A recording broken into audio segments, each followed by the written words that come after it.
என் உயிரிலும் மேலான ஜோதிட ஆன்மீக பெருமக்கள் அனைவருக்கும் ராமநாதபுரத்திலிருந்து டாக்டர் தனசேகரனின் அன்பான வணக்கங்கள். உலகெங்கும் இருந்து இந்த முகவை டிவியை பார்த்து கொண்டிருக்கக்கூடிய என் இனிய தமிழஞ்சங்களே, உங்கள் அனைவருடைய இல்லங்களிலும் மகிழ்ச்சியும் சந்தோஷமும் பெருகட்டும், அன்பும் ஆனந்தமும் நிலைத்திருக்கட்டும். இந்த அற்புதமான தருணத்தில் உங்களோடு பயணிப்பதில் பெருமகிழ்ச்சி அடைகின்றேன். நிறைய இடங்களில் மக்களால் நண்பர்களால் கேட்கக்கூடிய கேள்வி, குழந்தை பாக்கியத்தில் ஏன் எங்களுக்கு தாமதம்? இன்றைய தினம் கூட நாம் 2 ஜாதகங்களை பார்த்துருக்கிறோம். குழந்தை பாக்கியத்தில் பிரச்சனை இருக்கிறாங்க. இந்த குழந்தை பாக்கியத்தில் பிரச்சனை ஏற்படுவதற்கான காரணம் என்ன? நிறைய நம்ம பார்க்க வேண்டியிருக்கு. ஏன்னா குழந்தை பாக்கியம் என்பது நமக்கு ரொம்ப ரொம்ப ரொம்ப முக்கியம் வாழ்க்கையில்.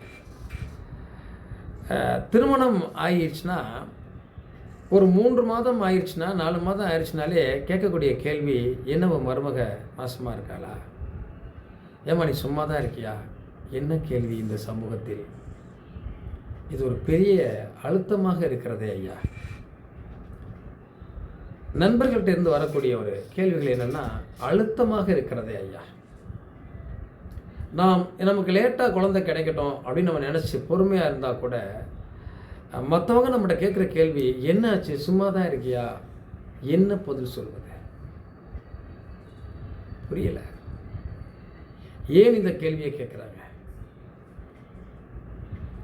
இப்போ இந்த குழந்தை பாக்கியம் என்பது ரொம்ப அறுதலாக இருக்கிறது. ஒருத்தருக்கு ஒரு குழந்தை, 2 குழந்தை, இப்பெல்லாம் யார் 5, 6, 7, 8 குழந்தை யார்கிட்ட இருக்குது?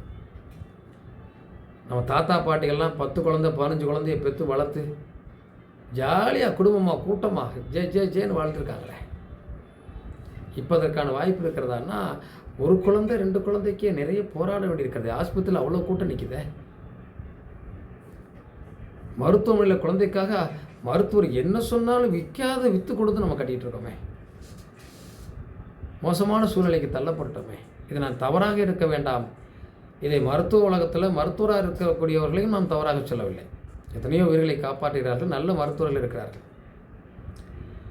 ஒரு தடவை ராமநாதபுரத்தில் ஒரு மீட்டிங் நடந்துச்சு, ஒரு யோகா ஒரு விழா. அந்த விழாவில் டாக்டர்லாம் வந்திருந்தாங்க. அப்போ திரைப்பட நடிகர் விசு வந்திருந்தார். அதில் ஒரு வார்த்தையை அதில் பதிவு செய்தார். அலோபதி டாக்டர்கள்லாம் இங்கே இருக்கீங்க, தயவு செஞ்சு நான் ஒரு வார்த்தையை சொல்கிறேன், தப்பாக நினச்சிக்காதீங்க.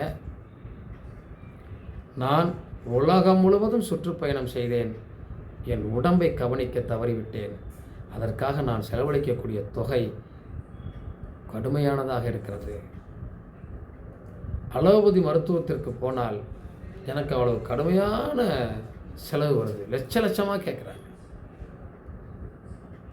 அது ஒரு பெரிய வியாபார கூடமாக மாறிவிட்டது.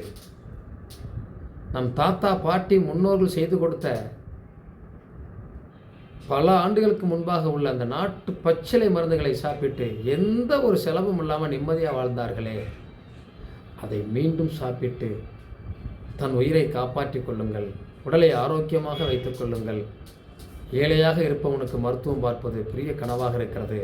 சம்பாதித்தவனுக்கு சொத்தை விற்று கட்ட வேண்டியிருக்கிறது அப்படின்னு ஒரு விஷயத்தை அவர் சொன்னார், பதிவு சொன்னார். நிச்சயமாக அது ஒரு ஏற்புடைய விஷயம்தான். இந்த குழந்தை பாக்கியம் என்பது மருத்துவத்தில் போனால் நிறைய கேள்விகளும் நிறைய மாதங்கள் வர சொல்லிகிட்டே இருக்காங்க. தொடர்ந்து 1 ஆண்டுகள் 2 ஆண்டுகள் அவங்க மருந்து மாத்திரை சாப்பிட்டே இருக்காங்க. இப்படிப்பட்ட ஜாதகங்கள் நிறைய நம்மகிட்ட வந்திருக்கு. கிட்டத்தட்ட ஆயிரக்கணக்கான பேருக்கு குழந்தை பாக்கியம் கிடைச்சிருக்கு. இது எப்படி, இதை ஒரு சோசியரால் செய்ய முடியுமா, ஜோதிடத்தில் சொல்ல முடியுமானா நிச்சயமாக சொல்ல முடியும். கணவன் மனைவி இவருடைய ஜாதகத்திலையும் 9ஆம் இடத்தையும் 5ஆம் இடத்தையும் ஆய்வு செய்தால் அந்த குழந்தை பாக்கியத்தை பற்றி கண்டுபிடிக்கலாம். உங்கள் வயிற்றில் இந்த பிரச்சனை இருக்குது, விந்தணுக்கள் குறைபாடு இருக்குது என்பதை எல்லாமே இந்த ஜாதகத்தில் நம்ம கண்டுபிடிக்க முடியுது.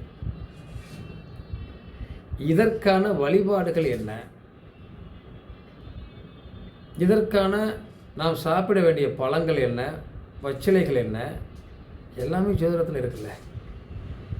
இதை சாப்பிட்டு இந்த வழிபாடுகள் பண்ணி இத்தனை நாள் விரதமாக இருந்து, ஒரு மண்டலம் விரதமாக இருந்து அதன் பிறகு கணவன் மனைவி கூடுங்கள், குழந்தை பிறக்கும். ஆயிரக்கணக்கான பேருக்கு பிறந்திருக்கு.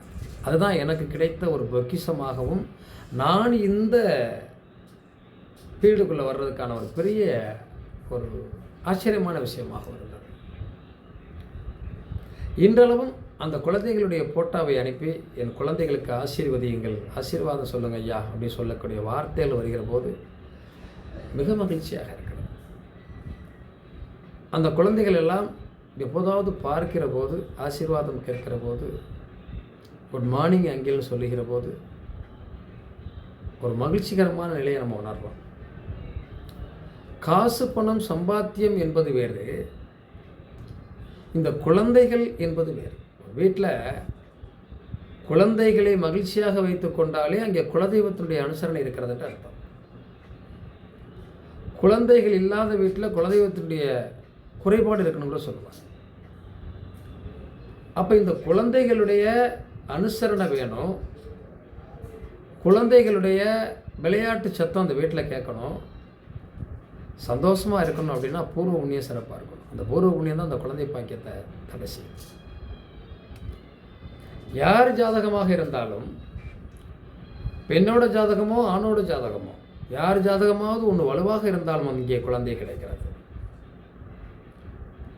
பெண்களுக்கு நீர்க்கட்டிகள் இருக்கா, கர்ப்பப்பையில் பிரச்சனை இருக்கா, ஆண்களுக்கு விந்தணுக்கள் குறைபாடு இருக்கா, அதை நிவர்த்தி செய்வதற்கு என்ன காரணம், என்ன செய்யலாம் என்று சொன்னால், அதற்கான வழிபாடுகளையும் அதற்கான உணவுகளையும் சாப்பிடுகிற போது, அதற்காக ஒரு மண்டலம் விரதம் இருக்கிற போது அதற்கு தீர்வு கிடைக்கிறது, குழந்தை பிறக்கிறது. இது ஆச்சரியமாக சொன்னவர்களும் உண்டு. 10 ஆண்டுகள், 15 ஆண்டுகள், 22 ஆண்டுகள் எல்லாம் குழந்தை இல்லாமல் வந்து நாம் சொன்ன விஷயங்களை கடைபிடித்த பிறகு அவர்களுக்கு குழந்தை பிறந்ததில் ரொம்ப சந்தோஷம். நாம் அவர்களிடம் எதுவும் வாங்கலை, ஜாதகம் பார்த்ததற்கான கட்டணம் மட்டும்தான் வாங்கியிருக்கோம், வேறு ஒன்றும் கிடையாது. இதில் என்ன நமக்கு ஒரு மகிழ்ச்சி, நாம் ஜாதகம் பார்த்து இருக்கிறோம், இந்த இறைவனுடைய அருளை பெற்றிருக்கிறோம், இறைவனுடைய அருளால் ஆசையால் அந்த குடும்பத்தில் குழந்தை பிறக்கிறது என்று சொன்னால், அதற்கு நம் நாக்கிலே அந்த இறைவன் ஒரு விஷயத்தை சொல்ல வைத்திருக்கிறார் என்று சொன்னால், அந்த கடவுளுக்கு நாம் கோடான கோடி நன்றிகளை செலுத்த கடமைப்பட்டிருக்கிறோம். இதற்கு காரணம் என்னுடைய அப்பா, என்னுடைய அப்பாவுடைய அப்பா, தாத்தா காலத்தில் இருக்கக்கூடிய விஷயங்களாக இருக்கலாம். ஏனென்றால் நாங்கள் எங்கள் அப்பாவோ எங்கள் அப்பாவுடைய அப்பாவோ யாரும் ஜோதிடர்கள் இல்லை. ஆனால் எங்கள் அப்பா அம்மாவுக்கு 2 ஆண் குழந்தைகள், எங்கள் அண்ணனும் நானும் தான், 2 பேர் தான், பெண் குழந்தைகள் இல்லை. ஆனால் இன்றைய தினம் இந்த ராமநாதபுரத்தில் மிக புகழ்பெற்ற 2 பேரும் ஜோதிடர்கள். எங்கள் அண்ணனும் பெரிய ஜோசியர் தான், அவரும் பெரிய ஜோசியர் நல்லா பார்ப்பார். நானும் பெரிய ஜோதிடர். உலகம் முழுவதும் நூற்றுக்கணக்கான நாடுகளுக்கு ஜாதகம் பார்த்துட்டோம். அந்த பாக்கியத்தை இறைவன் கொடுத்ததற்கு அவனுக்கு நன்றி சொல்லணும். கண்டிப்பாக நம் மூலமாக நிறைய இடங்களில் குழந்தை பாக்கியம் கிடைச்சிருக்கு அப்படின்னா, அந்த பாக்கியத்தை கொடுப்பதற்காக கூட நம்மை இந்த இறைவன் ஜோதிடத்துக்குள்ளே புகுத்தி இருக்கலாம்.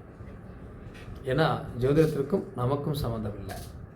ஆனால் இந்த ஜோதிடத்துக்குள்ளே இந்த கிரகங்களும் தெய்வங்களும் நம்மளை இழுத்துட்டு வந்திருக்காங்க அப்படின்னா, நாம் பிஸ்னஸ் பண்ணுறோம், பெரிய வியாபாரம் பண்ணுறோம், அதில் கிடைக்காத அன்பும் ஆதரவும் நண்பர்களும் உலகம் முழுவதும் நமக்கு இதில் கிடைச்சிருக்காங்க அப்படின்னா, இதுதான் நமது வாழ்க்கை என்பதை இறைவன் தீர்மானித்திருக்கிறார். ஜாதகத்தில் 2ஆம் இடத்துடைய அதிபதி 10ல் எனக்கு சந்திரன். நான் நெல்லியாவரம் பிஸ்னஸ் பண்ணேன். 10ல் வாக்கு அதிபதி 10ல் இருக்கார். அப்போ தொழிற்சாலை எங்கே இருக்குது? வார்த்தையால் வாக்கால் வரக்கூடிய வார்த்தையாக இருக்கிறது அல்லவா?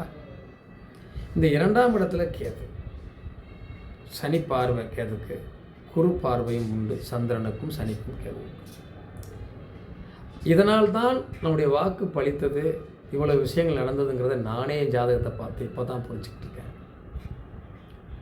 இப்படி ஒவ்வொரு ஜாதகத்திற்கும் ஒரு வரலாறு உண்டு, ஒரு கதை உண்டு, ஒவ்வொரு ஜாதகத்திலையும் இருக்கக்கூடிய பிரச்சனைகள் உண்டு. ஒருத்தர் கஷ்டப்படுகிறார் என்றாலும் அதற்கு காரணம் இருக்கிறது. ஒருத்தர் நன்றாக இருக்கிறார் என்றாலும் அதற்கு காரணம் ஜாதகத்தில் இருக்கிறது. ஒருத்தருக்கு திருமணம் 2 திருமணம் நடக்கிறது, 3 திருமணம் நடக்கிறது என்றாலும் அதற்கும் ஜாதகத்தில் தான் காரணம் இருக்குது. ஒருத்தருக்கு திருமணமே ஆகலை அப்படின்னாலும் அதுவும் ஜாதகத்தில் தான் அந்த கர்மா நிர்ணயம் பண்ணுது. அப்போ ஜாதகத்தில் இல்லாத விஷயம் எதுவும் நம்மகிட்ட இல்லை. இது எல்லாவற்றையும் தீர்மானிக்கக்கூடிய கடவுள். நீங்கள் நிறைய பேர் கேட்கலாம், என்ன நீங்கள் ஜோசியரே இல்லைங்கிறிய, பரம்பரை இல்லைங்கிறிய, ஜோசியம் பார்க்குறீங்க அப்படிங்கிறிய. எதையும் நாம் தீர்மானிப்பதில்லை, காலம்தான் தீர்மானிக்கிறது. கடவுள் நம் ஜாதகத்தில் நம் தலையெழுத்தை எழுதியபடி தான் நம்முடைய காலம் நகர்ந்து கொண்டிருக்கிறது. இழந்த காலத்தை பற்றி நாம் பேசி எந்த பயனும் இல்லை. அடுத்த நொடி போய்கிட்டே இருக்கு ஐயா நம்ம வாழ்க்கை. ஆனால் அது எப்படி போகிறது, அந்த காலத்துக்கு தகுந்தாற் போல் நம்ம வாழ்க்கையை அப்படியே மாற்றிட்டு போயிட்டோம் அப்படின்னா பெரிய சிறப்பு. இருந்த போதும் 6 அறிவு படைத்த இந்த ஜீவனாக நம்ம பிறந்திருக்கிற மனிதனாக கொஞ்சம் இரக்கம், கொஞ்சம் அன்பு, நல்ல நட்பு, யாருக்கும் கெடுதல் பண்ணாமல், யாரு கூடயும் கிடைக்காம, யாருக்கும் பிரச்சனை பண்ணாமல், நம்மளால் முடிந்தால் இந்த ஜீவராசிகளுக்கு நம்மளால் முடிஞ்ச அன்னதானம் பண்ணலாம், நல்ல விஷயங்கள் பண்ணலாம், புண்ணிய காரியங்களுக்கு துணை போகலாம். முடிந்தால் நான் நிறைய மரக்கன்றுகள் நடுறேன்னு அடிக்கடி சொல்லுவேன், நீங்களும் நடலாம். மரங்களை நடுவது மகிழ்ச்சியை தரும். மரங்களை நடுறது பறவைகளுக்கு உணவு கொடுக்கும். ஏன், எல்லா ஜீவராசிகளுக்கும் நம் காலத்திற்கு பிறகும் அது புண்ணியமாக சேர்ந்து பெரிய புண்ணிய மூட்டையாக, பணம் மூட்டையாக உங்களுடைய வாரிசுகளை போய் சேரும், வாரிசுகளை வாழ வைக்கும். நன்றி நண்பர்களே, மீண்டும் சந்திப்போம். வாழ்த்துக்கள், வாழ்க வளமுடன்.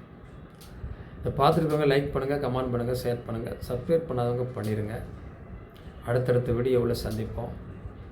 ஜாதகம் பார்க்கணும்னு நினைக்கிறவங்க இந்த ஸ்க்ரீனில் வர்ற 95 97 35 41 37ங்கிற நம்பரில் தொடர்பு கொள்ளலாம். நன்றி, வாழ்த்துக்கள், வாழ்க வளமுடன்.